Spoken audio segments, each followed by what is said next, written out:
And here's another thing. Before you run off and say, oh, the poor white people are the ones that are racist that go to Donald Trump. No, nope.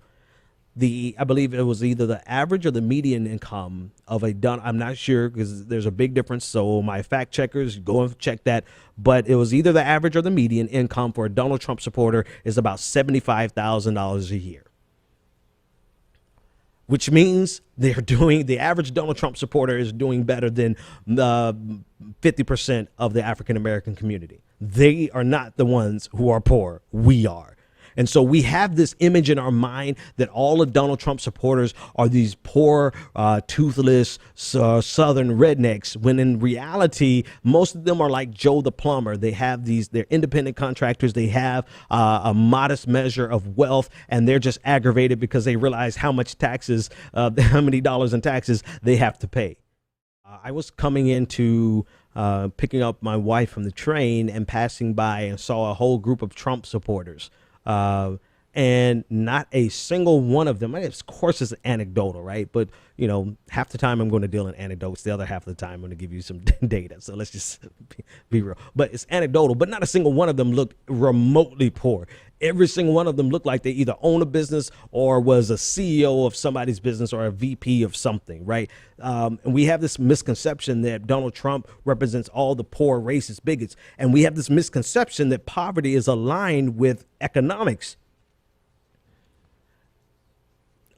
that racism is aligned with economics and your class level, as though being rich precludes you from being racist. And it's absolutely not the case, right? Who benefited the most? I mean, poor white people were hurt the most by slavery.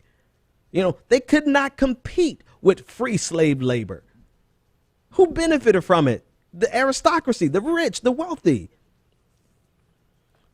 So this concept that Donald Trump, and I know I just pulled way back, right, all the way back to slavery for this reference, but this concept that Donald Trump's supporters are poor white people and they're poor, angry white people, and that they're poor, angry, racist white people is not only wrong, but it's detrimental to our own cause, because there are quite a few poor white people who are aligned with progressive movements for the express reason of addressing the systemic and the structural poverty that is a result of the way we play capitalism across the globe.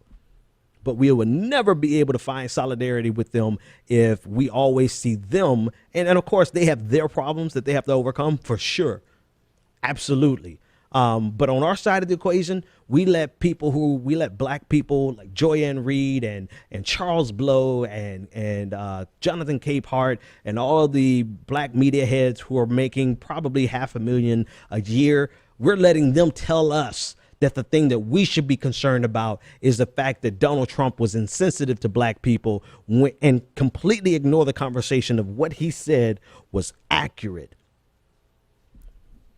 And let me make that more clear.